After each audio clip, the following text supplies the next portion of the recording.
Alhamdulillahi Rabbil Alamin. Wassalatu wassalamu ala ashrafil anbiya wal mursalin wa ala alihi wa ashabihi ajma'in, amma ba'd.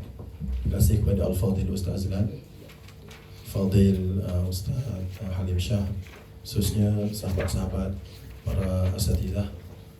Alhamdulillah, saya sebenarnya berdebar nak ceramah sebab lepas Najib As-Sadar. Mana susah lah sikit nak ceramah depan orang yang lepas orang makan nasi lauk daging, mari nasi lauk ikan kering, ni payah mula-mulanya. Tapi tak apa, insyaAllah saya cuba, insyaAllah. Tajuk yang diberikan kepada saya ialah uslub dakwah dalam umrah. Baik, kita amat mengharapkan supaya kita punya musyrif, da'i kita ni ada sifat ni: muallim, mudarris, muaddib, murabbi, mursyid. Yang mana pertama sekali tu kita nak, bila jadi seorang musyrif ni, dia muallim, berasal perkataan ilmu. Maknanya dia pakar, dia ada ilmu. Sebab tu kita buat program ni, supaya ada ilmu. Faqidu syai' la yu'ti. Kalau tak ada apa-apa, tak boleh nak bagi. So pertama, ilmu. Yang kedua, mudarris. Dia ada kerja tadris tu. Kalau cikgu, dia ada rancangan mengajar dia, dia ada buku-buku, dia ada alat bantu mengajar dia dan sebagainya. Itu dia tekun dalam bimbingan dia. Itu tadris. Kemudian dia ada nilai muaddib. Muaddib sebab Nabi SAW sendiri sebut adzabani rabbi fa ahsana ta'dibi. Dan Nabi SAW sendiri sebut innama bu'ithtu liutammima makarimal akhlaq. Jadi dia punya bimbingan sebagai seorang dai, musyrif yang dai ni, dia ada unsur adab dalam bimbingan dia. Kemudian dia juga murabbi. Murabbi ni dia ada tarbiyah. Bila kita tengok tarbiyah ni, perkataan tarbiyah ni berasal perkataan raba yarbu riban. Quran kata yamhaqullahu riba wa yurbis sadaqat. Mana raba ni maksud dia an-numu wa ziyadah. Jadi lepas tu, daripada raba tu letak tad'if, letak tasydid atau wazan fa'ala rabba, dia dengan makna at-tadarruj. Maknanya dia bertambah secara sikit-sikit dan diterjemahkan secara dengan makna pendidikan, betul tak? Sebab dia tambah sikit-sikit. Sebab tu orang bagi tahfiz Quran, sebab dia ngapal sikit-sikit, bukan sekaligus ngapal. Mana-mana fi'il yang ada atas wazan hafadha, dia nak makna ada tadarruj. Sebab tu kita bagi tanzilul kitab, sebab dia turun secara pemeringkatan. Dia bukan nuzul. Kalau nuzul sekaligus, nuzul pun betul juga, sekaligus yang turun Lailatul Qadar tu, yang turun secara tadarruj ni dia bagi tanzil. So tarbiyah tu berasal perkataan rabba yang dimasukkan secara berperingkat. So itulah kita perlu jadi orang yang ada murabbi, yang ada dakwah secara pemeringkatan yang hebat. Tapi saya baca satu kitab, dia kata tarbiyah juga berasal perkataan rab, dengan mana ada unsur ketuhanan dalam bimbingan kita. Baik, kemudian mursyid. Mursyid ni boleh dijadikan qudwah dalam akhlak dan tingkah lakunya. Sebagaimana ulama-ulama dulu kata, aku ni kalau aku tak rasa tak berapa nak soleh, aku akan pergi duduk dengan Muhammad Ibn Munkadir. Sebab akhlak dia baik, mensolehkan aku. Macam saya duduk dengan Ustaz Alim lah. Duduk dengan dia, tu nak jadi soleh. Itu taraf guru mursyid. Isteri saya cerita di Pondok Pasir Tumbuh. Waktu dia belajar dulu dengan Tuan Guru Haji Hashim. Tuan Guru Haji Hashim ni petang-petang siswi-siswi, walaupun usia dia dah tua, dia sama bayar dengan Dr. Mahathir. Satu sekolah dengan Dr. Mahathir, satu kelas dengan Tuan Dr. Mahathir. Waktu saya jumpa, waktu mula-mula saya kahwin dengan isteri saya pergi jumpa dengan dia. Dia kata saya satu kelas dengan Tuan Dr. Mahathir. Usia dia, maknanya orang dah tua dah, Tuan Guru yang dah berusia. Tapi isteri saya kata cerita, dia kata pelajar-pelajar, santri-santri pondok, siswi ni, dia suka duduk kat luar untuk melihat Tuan Guru Haji Hashim. Sebab seronok tengok muka dia, dan dia boleh menarik kesolehan. Rasa soleh duduk tengok muka dia. Macam saya duduk dengan tuan-tuan musuh lah, rasa soleh je duduk. Amin ya Rabbal Alamin. Jadi kita nak, bila kita jadi seorang musyrif, orang jemaah duduk dengan kita tu, dia rasa aku jadi soleh duduk, sebab kita ada mursyid. Jadi kita haraplah bimbingan umrah kita ada berlaku. Jadi untuk dapat jadi muallim tu, kejap lagi Ustaz Ali akan cerita hukum hakam apa semua, Ustaz Farrozi hukum hakam apa semua, untuk jadi mudarris. Kan dah tadi cerita kena ada ni, buku tu buku ni dan sebagainya. Jadi harap-harapnya kita ada belakang sini, insya-Allah.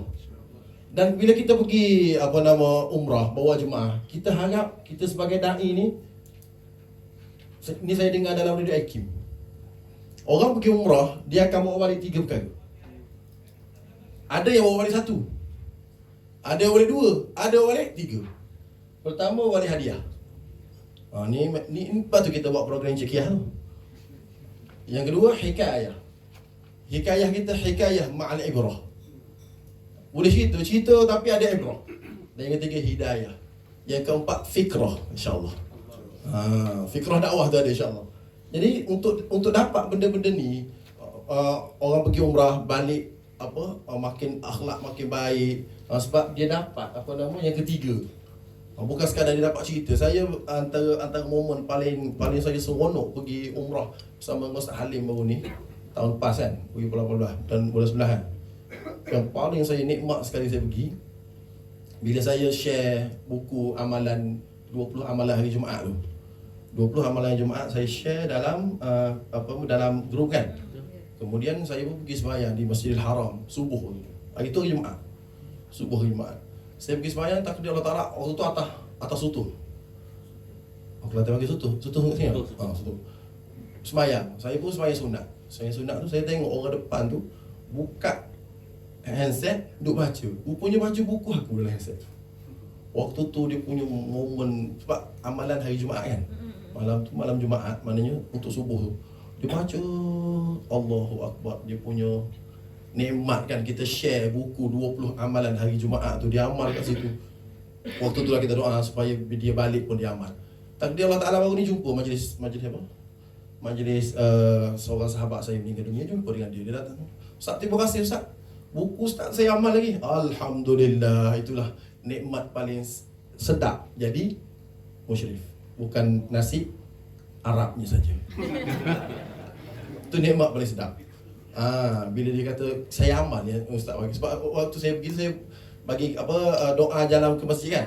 Ada satu doa jalan ke masjid, nama satu kad tu, Allahumma inni as'aluka bihaqqis sa'ilin 'alaika wa bihaqqir raghibin 'alaika, hadir wa Ibnu Majah. Lepas tu satu lagi, Allahumma ja'al fi qalbi nura. Letak dalam poket kan. So kalau sebab hari-hari pergi masjid, pegang ni baca. Mereka menyatakan feedback mereka amal bila dah balik. Itu yang seronok tu. Sebab kita harap bila mereka balik bukan sekadar bawa hadiah, bukan sekadar bawa hikayah, dibawa hidayah. InsyaAllah ada perubahan pada diri mereka, insyaAllah. Okey, ini asalibud dakwah. Baru tak masuk tajuk sebab setengah jam kan. Asalibud dakwah ni dalam Quran, bil hikmati wal mau'izatil hasanah wajadilhum billati hiya ahsan. Saya buka-buka, inilah antara benda yang perlu ada. Dalam bab hikmah, yang ni kena Ustaz Halim syarah. Seronok dia syarah bab hikmah dengan ilmu. Dia ambil daripada kitab Tok Guru Ni Aziz. Al-ilmu wal ma'rifah. Maknanya macam-macam mana pun hikmah ni dia ada kait dengan ilmu. Maknanya wajib ada ilmu baru ada hikmah. Jadi saya tengok dalam kitab tu dia sebut contoh ilmu ni. Contohnya dia kata ketika mana An-Najashi, sebelum daripada Ja'far bin Abi Talib bercakap, An-Najashi sudah diberikan satu maklumat oleh dua orang yang datang kafir Quraisy yang datang, dua orang, Amr bin As, seorang lagi Abdullah bin Rawahah kan. Dua orang ni dia cakap dulu. Tapi bila diberi ilmu maklumat sebenar, bila tanya ma hadzal din alladhi faraqtum qaumakum walam tadkhulu fi dini walam tadkhulu fi ayyi millatin minal milal. Kata siapa? Kata Ja'far bin Talib, kunna qauman ahla jahiliyah na'budul asnam wa na'kulul maitah, apa lagi, wa na'til fawahish, akhir sekali wa ya'kulul qawiyyu minna dha'if. Kemudian kemudian dia kata Rasulullah datang kepada kita, na'rifu nasabah wa amanatah wa afafah fada'ana ila Allah linuwahhidahu wa na'budahu wa nakhla'a ma kana ya'budu aba'una minal hijarati wal awthan, kan? Sebut satu-satu. Akhir sekali dia minta supaya Ja'far bin Abi Talib baca ayat Quran. Kan Ja'far bin Abi Talib baca surah Maryam. Kerana pengetahuan sedia ada. Yang ada pada An-Najasyi sebagai seorang Nasrani. Dia tak baca surah An-Nisa. Fankihu ma taba lakum minan nisa'i mathna wa thulatha wa ruba'. Dia baca ayat kaf ha ya ain sad zikru rahmati rabbika 'abdahu Zakaria idh nada rabbahu nidaan khafiyya. Benda tu dah ada, pengetahuan sedia ada pada An-Najasyi. Akhir sekali fabakan Najasyi hatta khadallat lihyatuhu. Kan? Itu cerita panjang. Maknanya ilmu tu, pengetahuan sedia ada. Kemudian ada al-lutfu wal-lin. Al-lutfu wal-lin ni kalau saya nak kongsilah satu benda yang kita baca rasa pelik. Apa dia? Cerita tentang Nabi SAW hadithatu syaqqis sadr.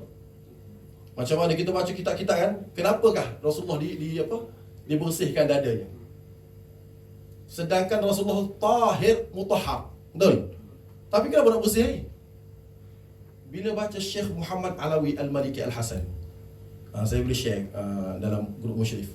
Dia kata, pada pandangan aku, dibelah dada Rasulullah SAW tu, sebab ada hadis kata hadza hazzus syaitan, kan? Sebenarnya Rasulullah ni, dia ni rahim, raufur rahim, kan? Dia penyayangnya amat sangat. Maka dibelah dadanya, dibuang sifat sayang dia tu kepada syaitan. Kalau tak dibuang, syaitan pun dia sayang. Bukan makna dia dibersihkan sebab dia dah bersih. Ini pada pandangan aku, kata Syekh Muhammad bin Alawi Al-Hasani Al-Maliki. Itu pandangan dia. Ada kitab dia tulis. Kan Syekh Muhammad Alawi kan terkenal dengan kitab Mafahim Yajib An Tusahhaha. Ada satu kitab saya lupa. Jadi nak bagi lupa dah. Cerita tentang Nabi Muhammad lah. Hebatnya sayangnya Nabi Muhammad SAW. Jadi dia ada al-lutfu wal-lin dalam dakwah sebab dia ada sayang.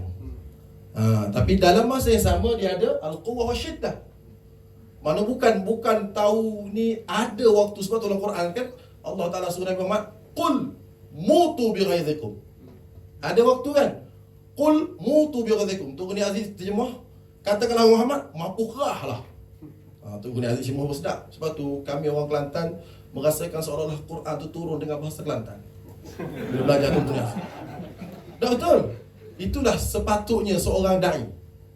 Bila kita belajar qul huwallahu ahad dengan Uni Aziz, dia terjemah, katakanlah wahai Muhammad, Allah itu tak ada lolo. Kata tak ada lolo ni tidak ada dalam kitab tafsir Ibn Rahman, tak ada. Tapi amat difahami oleh orang Kelantan. Rahimahullahu taala wa ja'ala qabrahu rawdatan min jannatin. Bila kita duduk belajar tu Uni Aziz ni, dia boleh menyebabkan orang Kelantan rasa bahawasanya Quran tu memang boleh dipahami oleh semua. Jadi dia ada waktu asyiddah wal quwwah wasyiddah. Bila orang melawan sangat, nampak benci sangat dengan Islam, mutu bi ghaidhikum. Quran kata, mapulah mu sebab ghaidhikum, sebab mu benci pada Islam. Tapi kita tak guna waktu ni. Waktu duk geram dengan Siti Kasim, tak apa nak gunalah kan. Kita terlalu banyak al-lutf wal-lin. Allahu a'lam bila kena guna. Saya tak cakap. Rahmatan lil alamin au bacuril kafirin. Okey, baik. Okey, jadi itu antara benda lah. Ada al-qaul hasan, al-qaul hasanah, ada al-murasalah ni dihantar kepada Herakles, kan? Ada murasalah aslim taslam yu'tika Allahu ajraka marratain. Itu mura'at qadra uqulin nas. Ni perlu sangat dalam kita membimbing jemaah. Sebab kadar akal jemaah kita ni ada ustaz dah. Bila ada ustaz dah tu, dia kata Tosa semayang di makam di belakang Haji Ismail lah, makam Ibrahim lah. Tapi kita kena nak mura'at. Mungkin dia tahu maklumat tu, tapi mungkin dia tak tengok suasana tu. Ni masalah kita pendakwah ni, kadang-kadang kita silap posisikan. Saya tulis benda ni dalam Facebook, menyebabkan pemuda minta saya bentang ini. Kita silap posisikan. Memang sunatnya di makam Ibrahim, belakang makam Ibrahim tu, tapi suasana tu tidak lagu tu. Jadi sebagai contoh lah, bila orang tegur saya apa nama kita buat semayang apa baca Yasin malam Jumaat ramai-ramai kan. Jadi mereka tegur. Bila mereka tegur, saya pun cakap, orang Salafi lah, seorang Salafi datang jumpa, ini bid'ah apa semua lah. Saya kata okey lah, tak apalah, saya tukar kafi lah. Saya tukar kafi. Kita kafi boleh? Kafi sebab dalil jelas. Kafi dalil jelas, kan? Bila kafi dalil jelas, dia kata kafi pun tak boleh juga sebab Nabi tak buat gini. Nabi tak buat ramai-ramai gini. Jadi awak tak ikut sunnah lah. Jadi saya kata sampai bila kita takkan jumpa jalan penyelesaian. Sebab saya bercakap dalam medan dakwah, awak bercakap dalam medan sunnah lawan bid'ah. Tu je. Saya bercakap dalam medan dakwah. Dakwah saya nak suruh orang cinta dengan kafi. Awak nak supaya 100% macam dengan Nabi. Tak. Awak tahu sunnah bid'ah. Sunnah bid'ah. Saya tahu macam mana. So, saya bercakap dalam bidang dakwah, awak bercakap dalam bidang sunnah bid'ah. Jadi sampai bila pun kita takkan selesai. Jadi posisikan pada tempat yang betul. Jadi sekarang kadar akal orang Johor ni, kalau bab ni okey. Kalau bab apa nama dakwah, kena buat orang ramai suka kan. Yang tu jemaah tu baru cantik. Sebab tu Johor ni budaya Quran, budaya kan. Budaya Yasin apa. Okeylah, on je lah. Sebab kita tengok dalam medan dakwah. Dan kita tengok sebab tu apa nama ulama-ulama dahulu kan. Tengok macam Imam Syafi'i dalam kitab Al-Um. Bila saya dengar ceramah seorang pakar hadis lah. Dia kata saya suka baca tahiyat. At-tahiyyatu lillah. Saya tak baca at-tahiyyatul mubarakatus salawatut thayyibatu lillah. Sebab dari segi periwayatan, at-tahiyyatu lillah itu lebih kuat sebab diriwayatkan oleh Bukhari Muslim. Kan? Cuba buka Imam Syafi'i punya Al-Um. Imam Syafi'i punya Al-Um, buka. Dia kata apa? Kalau komputer saya boleh tunjuk ni. Buka Maktabah Syamilah terus.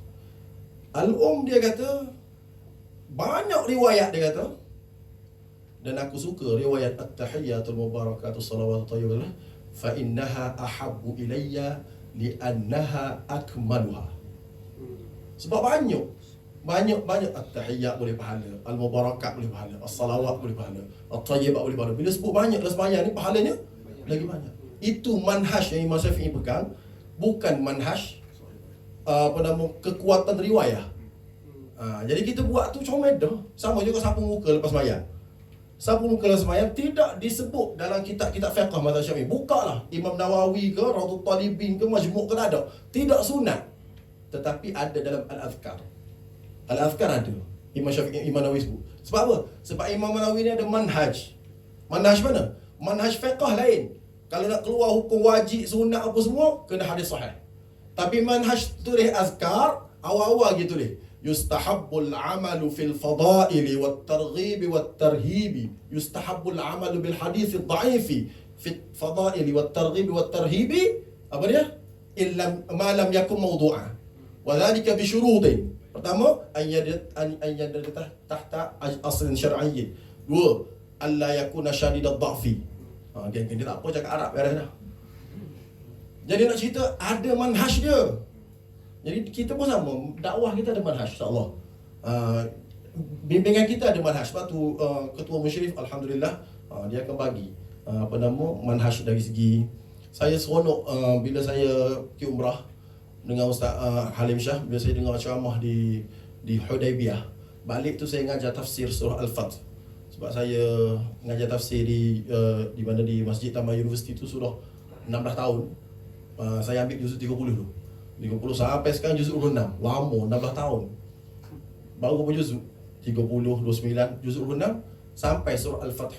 Balik tu surah Al-Fath faham dah, ada sakinah, ada ghanimah kan. Jadi saya rasa sebaiklah aku pergi dengan ustaz ni. Seronok. Tapi kena rujuk lagi. Mana manusia yang lupa lah. Ustaz Halim cerita tu cantik dah. Tapi bila kita nak ajar, kita kena rujuk lagi. Sebab apa? Sebab Allah lupakan kita untuk kita rajin baca. Jadi musyrih-musyrih ni kena buat baca. Betul lah kata Ustaz Alim, kena pastikan kita rajin baca, kita buat buku tu insya-Allah. Sebab manhaj kita adalah manhaj yang telah kita letakkan. Dan alhamdulillah kita percayalah Ustaz Alim, Ustaz Fakhr Razi, Ustaz Khairul Fahmi, kita percaya dia letak-letak ni semua adalah hasil kajian-kajian ilmiah. Sebab mereka ni pasal luar negara, belajar jauh-jauh. Saya tepi rumah saya Nilam Puri kan. Saya kampung Nilam Puri, saya belajar kat Nilam Puri. Baik.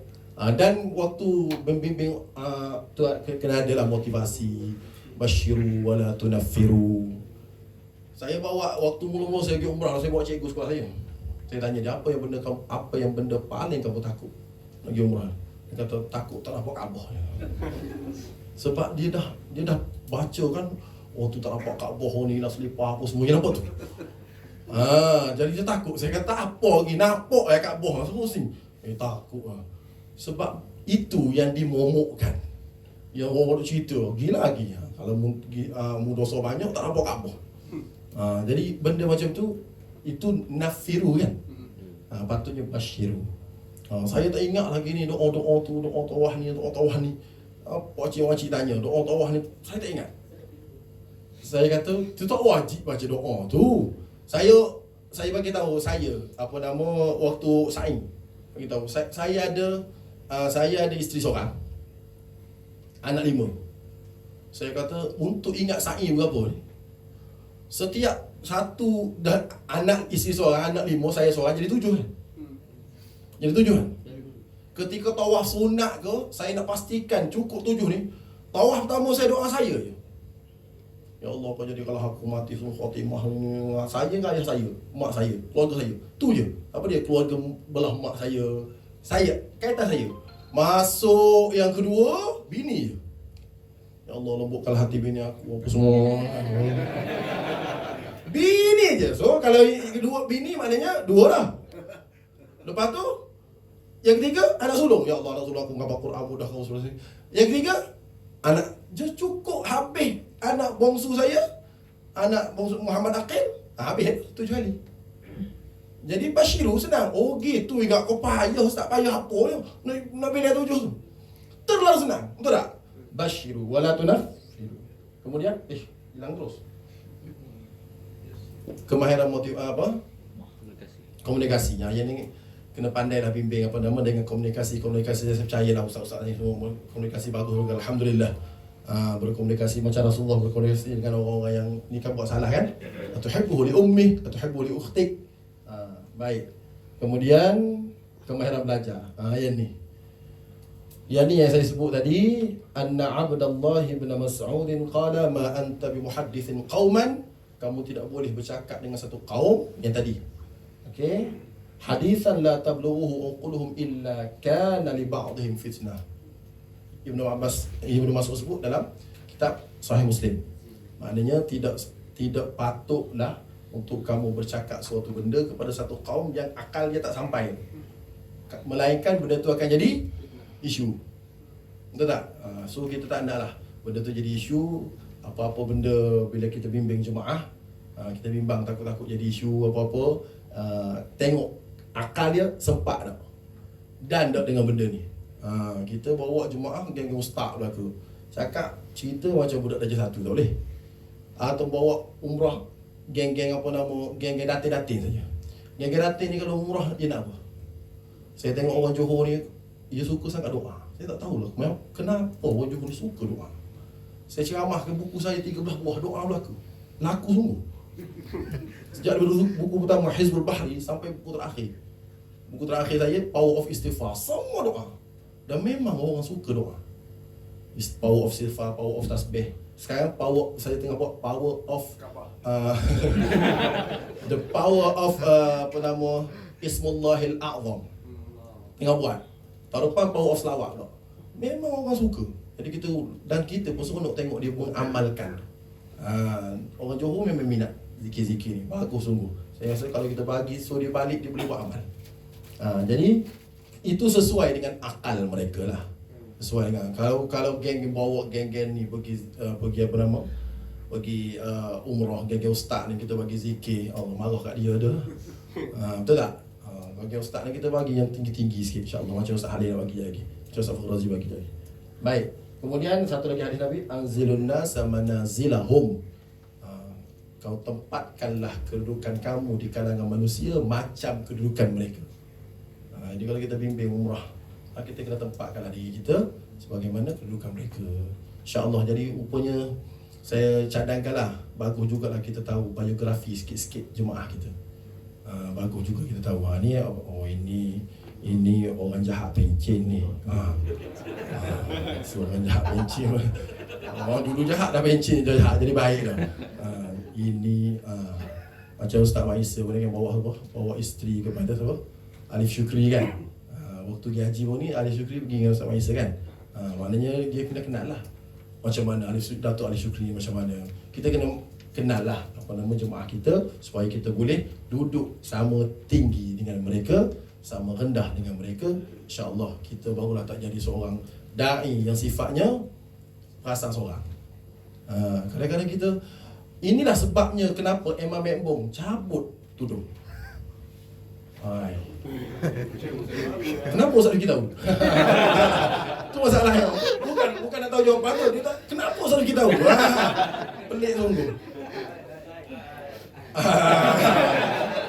Banyak ceramah yang ni kau nak tahu Ini hasil temu bual saya dengan Heliza Hilmi. Pula dah. Waktu saya forum dengan Heliza Hilmi baru ni makan kan. Makan sekali di Masjid Desa Jaya. Makan saya kata awak berubah alhamdulillah. Geng-geng artis berubah alhamdulillah sebab dia boleh bawa satu fenomena orang nak berubah sebab artis berubah. Kalau saya berubah orang tak tahu. Ramai datang kuliah malam ni sebab apa? Sebab awak datang. Waktu saya kuliah lu tak datang. Waktu saya datang kuliah tak datang ni geng ni. Bila awak datang awak datang. Jadi saya nak tanya, awak berubah geng-geng ni ada jemaah. Awak kalau berubah seorang-seorang ayah nak istiqamah.